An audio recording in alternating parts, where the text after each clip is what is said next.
दोस्तों नमस्कार। शहीदों की मज़ारों पर लगेंगे हर बरस मेले, वतन पे मरने वालों का यही बाकी निशान होगा। इस श्रृंखला में आज हम भारत के लौह पुरुष बिस्मार्क के नाम से जाने जाने वाले महान देशभक्त सरदार वल्लभ भाई पटेल पर यह वीडियो आपके सामने लेकर प्रस्तुत हैं। सरदार वल्लभ भाई पटेल का भारत के विकास में, भारत के एकीकरण में बहुत बड़ा योगदान रहा। सरदार वल्लभ भाई पटेल जी का जन्म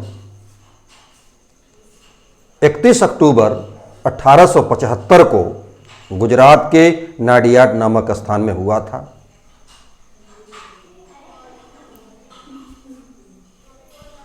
प्रारंभिक शिक्षा दीक्षा के बाद यह बैरिस्टर की पढ़ाई करने के लिए लंदन गए। वहां से लौटने के बाद इन्होंने देखा कि भारत में अंग्रेजी शासन है, भारत माता गुलामी की इन जंजीरों में जकड़ी हुई है, इसको अंग्रेजों की गुलामी से आज़ाद कराना बहुत ज़रूरी था। और भारत को आज़ाद कराने का बीड़ा सरदार वल्लभ भाई पटेल जी ने उठाया। उस समय तक भारतीय राष्ट्रीय कांग्रेस के बैनर तले देश भर में आज़ादी के आंदोलन चल रहा था। महात्मा गांधी जी का भारतीय स्वतंत्रता आंदोलन में पदार्पण हो चुका था। चंपारण सत्याग्रह महात्मा गांधी जी कर चुके थे। इससे सरदार वल्लभ भाई पटेल जी बहुत प्रभावित हुए। सरदार पटेल जी का पहला आंदोलन खेड़ा सत्याग्रह था। गुजरात में खेड़ा नामक स्थान पर किसानों की फसल बर्बाद हो गई थी, किंतु अंग्रेज उनसे जबरदस्ती लगान वसूल कर रहे थे। किसानों के साथ जबरदस्ती ज्यादती की जा रही थी। इन सब का विरोध सरदार पटेल जी ने किया। उन्होंने वहां पर लगान न देने का अभियान चलाया, आंदोलन चलाया। इस आंदोलन में महात्मा गांधी जी का साथ मिला। यह आंदोलन सफल रहा। अंग्रेजों ने इनकी मांगों को मान लिया, स्वीकार कर लिया और वहां लगान स्थगित कर दिया।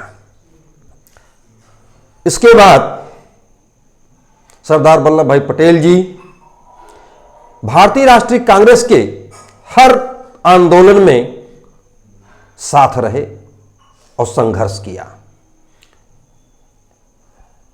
इन्होंने 1928 में गुजरात में बारदोली में किसानों के लिए आंदोलन चलाया। यहां किसानों का लगान बहुत बढ़ा दिया गया था, जिसको देने में किसान असमर्थ थे और अंग्रेज जोर जबरदस्ती लगान वसूलना चाह रहे थे।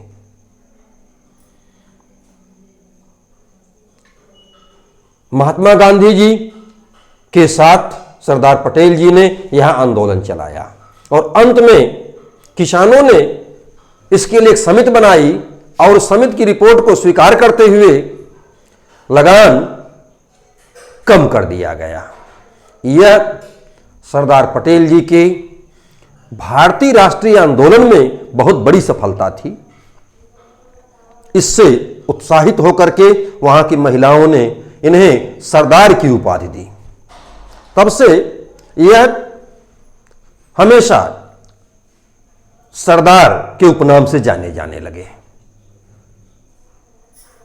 1931 का भारतीय राष्ट्रीय कांग्रेस का कराची में होने वाला अधिवेशन सरदार पटेल जी के लिए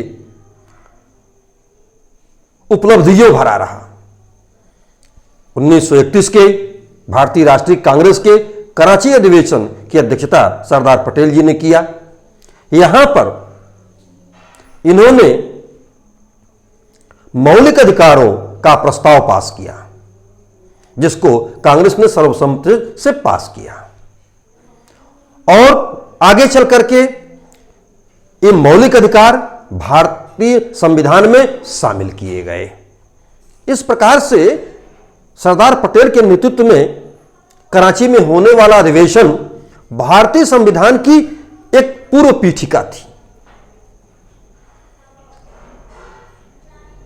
1930 में सविनय अवज्ञा आंदोलन में और 1942 में भारत छोड़ो आंदोलन में सरदार पटेल जी ने बढ़ चढ़कर भाग लिया।